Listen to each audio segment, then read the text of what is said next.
മരണവുമായി ബന്ധപ്പെട്ട അന്വേഷണത്തിന്റെ കേസ് ഡയറി ഹാജരാക്കാൻ പോലീസിന് ഹൈക്കോടതിയുടെ നിർദ്ദേശം. ADMന്റേത് ആത്മഹത്യയല്ല, കൊലപാതകമാണെന്നും പ്രതിയായ CPM കണ്ണൂർ ജില്ലാ കമ്മിറ്റി അംഗം PP ദിവ്യയെ രക്ഷിച്ചെടുക്കാനുള്ള പോലീസിന് ശ്രമമാണ് ഉണ്ടാകുന്നതെന്ന് നവീൻ ബാബുവിന്റെ കുടുംബം കോടതിയെ അറിയിച്ചു. CBI അന്വേഷണം ആവശ്യപ്പെട്ടുള്ള ഹർജി ഫയലിൽ സ്വീകരിച്ച സിംഗിൾ ബെഞ്ച് മറുപടി പറയാൻ സംസ്ഥാന സർക്കാരിനോടും CBIയോടും ആവശ്യപ്പെട്ടിട്ടുണ്ട്. കൊച്ചിയിൽ നിന്ന് ആജ്ഞ രവീന്ദ്രൻ ചേരുന്നു വിശദാംശങ്ങളുമായി. ആജ്ഞ, വളരെ ഗുരുതരമായിട്ടുള്ള ആരോപണമാണ് പോലീസിനെതിരെ ഈ നവീൻ ബാബുവിന്റെ കുടുംബം ഉന്നയിക്കുന്നത്, ഈ ഹർജിയിൽ ഉന്നയിക്കുന്നത്. അതായത് PP ദിവ്യയെ രക്ഷിച്ചെടുക്കാനുള്ള നീക്കം പോലീസിന്റെ ഭാഗത്തുനിന്നുണ്ടാകുന്നു, കേസ് അട്ടിമറിക്കാനുള്ള ശ്രമം ഉണ്ടാകുന്നു, ഇത് ആത്മഹത്യയല്ല കൊലപാതകമാണെന്ന് പറയുന്നു.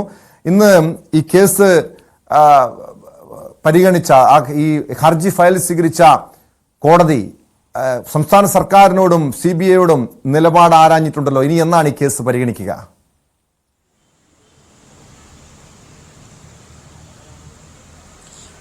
അടുത്ത അതായത് ഡിസംബർ 6-ാം തീയതിയാണ് ഈ കേസ് വീണ്ടും പരിഗണിക്കുന്നത്. അതിനു മുൻപ് തന്നെ കേസ് ഡയറി സബ്മിറ്റ് ചെയ്യണം.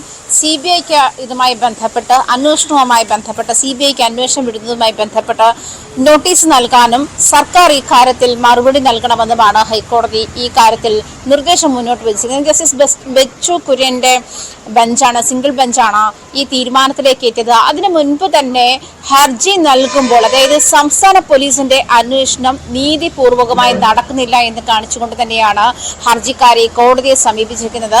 നവീൻ ബാബുവിന്റെ ഭാര്യ മഞ്ജുഷയുടെ അഡ്വക്കേറ്റ് കോടതിയിൽ പറഞ്ഞതനുസരിച്ചിട്ട്, അതല്ലെങ്കിൽ ഹർജിയിൽ മെൻഷൻ ചെയ്തിരിക്കുന്ന സാഹചര്യങ്ങൾ പ്രധാനമായും നവീൻ ബാബുവിന്റെ മരണം കൊലപാതകമാണോ എന്ന് കുടുംബത്തിന് സംശയമുണ്ട്. അതുകൊണ്ട് തന്നെ ഇതുവരെ സംസ്ഥാന പോലീസ് നടത്തിയിട്ടുള്ള അന്വേഷണത്തിൽ വ്യക്തതയില്ല, അതിന് വേണ്ട തരത്തിലുള്ള അന്വേഷണം ശരിയായ വഴിക്ക് നടക്കുന്നില്ല എന്നൊരു തോന്നൽ നവീൻ ബാബുവിന്റെ കുടുംബത്തിനുണ്ട്.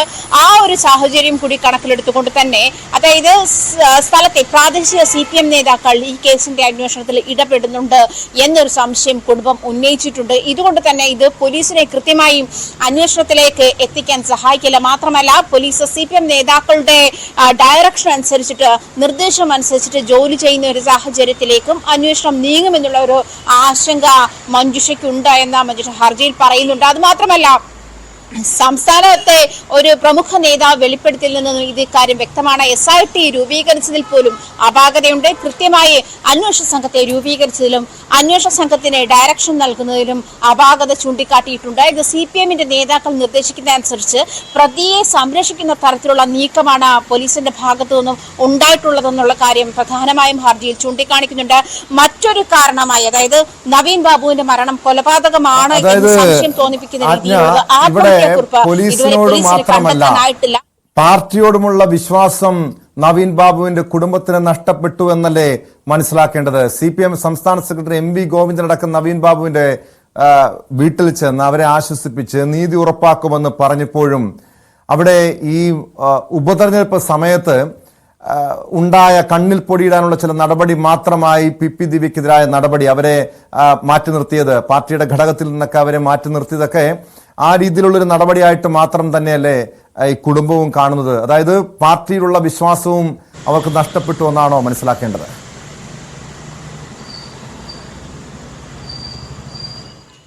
സൂചിപ്പിച്ചതുപോലെ പാർട്ടി ഇക്കാര്യത്തിൽ PP ദിവ്യയെ സംരക്ഷിക്കാനുള്ള നീക്കങ്ങൾ തുടങ്ങിയിട്ടുണ്ട് എന്നുള്ള തരത്തിൽ തന്നെയാണ് ഹൈക്കോടതിയിൽ ഹർജി നൽകിയിരിക്കുന്നത്. നവീൻ ബാബുവിന്റെ കുടുംബത്തിന് അത്തരത്തിലുള്ള സംശയമുണ്ട്. ആ സംശയങ്ങൾ നിരത്തിക്കൊണ്ട് തന്നെയാണ് നവീൻ ബാബുവിന്റെ മരണം കൊലപാതകമാണോ എന്ന് സംശയം അവശേഷിക്കുന്നുണ്ട്. അതുകൊണ്ട് തന്നെ സംസ്ഥാന പോലീസിന്റെ അന്വേഷണം അത്രയ്ക്കങ്ങോട്ട് വിശ്വസനീയമായ തരത്തിലേക്കല്ല നീങ്ങുന്നത്. അതുകൊണ്ട് തന്നെ CBI അന്വേഷണം കേന്ദ്ര ഏജൻസി ഈ വിഷയത്തിൽ ഇടപെടണം, കേന്ദ്ര ഏജൻസിക്ക് അന്വേഷണത്തിന് ചുമതല കൈമാറണമെന്ന് ആവശ്യപ്പെട്ടത് കൊണ്ട് തന്നെയാണ് ഹർജി നൽകിയിരിക്കുന്നത്. മാത്രമല്ല, കളക്ടറും PP ദിവ്യയും തമ്മിലുള്ള അവിശുദ്ധ ബന്ധം എന്താണ് എന്ന് അന്വേഷിക്കണം. കളക്ടറോട് നവീൻ ബാബു ഈ കാര്യത്തിൽ തനിക്ക് തെറ്റുപറ്റിപ്പോയി എന്ന് പറയുന്ന തരത്തിലുള്ള പറഞ്ഞു എന്ന് വിശ്വസിക്കാനാകുന്നില്ല. മാത്രമല്ല അത്തരത്തിലൊരു മൊഴി നവീൻ ബാബു കളക്ടർ പോലീസിന് നൽകിയിട്ടില്ല എന്ന് ആണ് വ്യക്തമാകുന്നത് എന്ന് മഞ്ജുഷ ഉന്നയിക്കുന്നുണ്ട്. മറ്റൊരു പ്രധാനപ്പെട്ട കാര്യം, മുഖ്യമന്ത്രിക്ക് ഈ തൊഴിൽ സംരംഭകൻ, അതായത്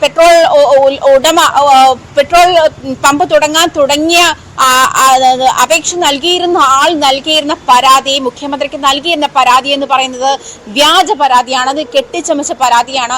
പോലീസ് ഈ കളക്ടറേറ്റുമായിട്ട് ബന്ധപ്പെട്ടും നവീൻ ബാബുവിന്റെ ഓഫീസുമായി ബന്ധപ്പെട്ടും അതുപോലെ തന്നെ റെയിൽവേ സ്റ്റേഷനുമായി ബന്ധപ്പെട്ടുള്ള CCTV ദൃശ്യങ്ങൾ കളക്ട് ചെയ്തിട്ടില്ല എന്നും വ്യക്തമാകുന്നുണ്ട്. ക്ഷമിക്കണം, CCTV ദൃശ്യങ്ങൾ കളക്ട് ചെയ്തിട്ടില്ല. അതിലും അത്തരം കാര്യങ്ങൾ കൂടിയും ഈ കാര്യം വ്യക്തമാകുന്നതാണ്. പക്ഷെ അത്തരത്തിലുള്ള നടപടികളൊന്നും പൂർത്തിയാക്കാതെ പ്രതിയെ സംരക്ഷിക്കുന്ന നീക്കത്തിലേക്ക് CPM ഡയറക്ട് ചെയ്യുന്ന രീതിയിലേക്ക് ഈ അന്വേഷണത്തിന്റെ പരിധി ചുരുങ്ങുന്നു എന്ന് തന്നെയാണ്. PP ദിവ്യയെ സംരക്ഷിക്കാൻ വേണ്ടിയിട്ടാണ് ഇത്തരത്തിലുള്ള നീക്കമെന്നാണ് ADM നവീൻ ബാബുവിന്റെ ഭാര്യ ഹൈക്കോടതിയിൽ നൽകിയിരിക്കുന്ന ഹർജിയിൽ പറയുന്നത്. അതുകൊണ്ട് തന്നെ സംസ്ഥാന പോലീസ് രൂപീകരിച്ച ഈ അന്വേഷണ സംഘത്തിന്, പ്രത്യേക അന്വേഷണ സംഘത്തിന്, അതിന്റെ SIT രൂപീകരിച്ചതിൽ തന്നെ അപാകതയുണ്ട് എന്ന് മഞ്ജുഷ ചൂണ്ടിക്കാണിക്കുന്നുണ്ട്. ഈ അപാകതകളൊക്കെ മുൻനിർത്തിക്കൊണ്ട് തന്നെ ഈ ഫൈനൽ റിപ്പോർട്ട് സമർപ്പിക്കാൻ അന്വേഷണ സംഘത്തെ അനുവദിക്കരുത് എന്നൊരു ആവശ്യം കൂടി കോടതിയിൽ ഉന്നയിച്ചെങ്കിൽ പോലും അന്വേഷണം SIT നടത്തിക്കോട്ടെ, അതിൻ്റെ പാർലമെന്റ്, അത് അന്വേഷണത്തിൽ വിശ്വാസമില്ലെങ്കിൽ CBIക്ക് വിടാനൊന്നും പ്രത്യേകിച്ച് തടസ്സമൊന്നുമില്ല, അതുകൊണ്ട് അന്വേഷണം നടത്തിക്കോട്ടെ എന്ന് തന്നെ കോടതി നിർദ്ദേശിക്കുകയുണ്ടായിരുന്നു. പക്ഷേ കോടതി ഒരു ഘട്ടത്തിൽ ചോദിച്ചു, ഇത് ആത്മഹത്യയെ സംബന്ധിച്ച്, നവീൻ ബാബുവിന്റെ ആത്മഹത്യയെ സംബന്ധിച്ച കേസല്ലേ, കൊലപാതകമാണെന്ന് പറയാനുണ്ടായ സാഹചര്യം എന്തൊക്കെയാണെന്ന് ചോദിച്ചപ്പോൾ തന്നെ എടുത്തു പറയുന്നുണ്ട്, ഇത്തരത്തിൽ ആത്മഹത്യാക്കുറിപ്പ് കണ്ടെത്തിയിട്ടില്ല.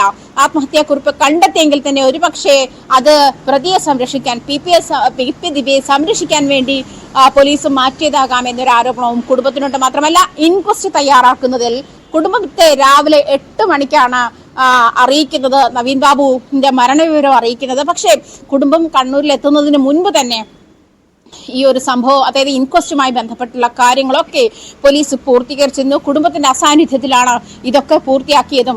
ഇത്തരം കാര്യങ്ങളൊക്കെ ചൂണ്ടിക്കാട്ടിക്കൊണ്ട് തന്നെയാണ് പോലീസിന്റെ അന്വേഷണം നീതിപൂർവകമല്ലെന്നും നവീൻ ബാബുവിന്റെ മരണം കൊലപാതകമാണോ, നവീൻ ബാബുവിനെ കൊന്നു കെട്ടിത്തൂക്കിയതാണോ എന്നുള്ള സംശയം കോടതിയിൽ ഉന്നയിക്കുന്നത്.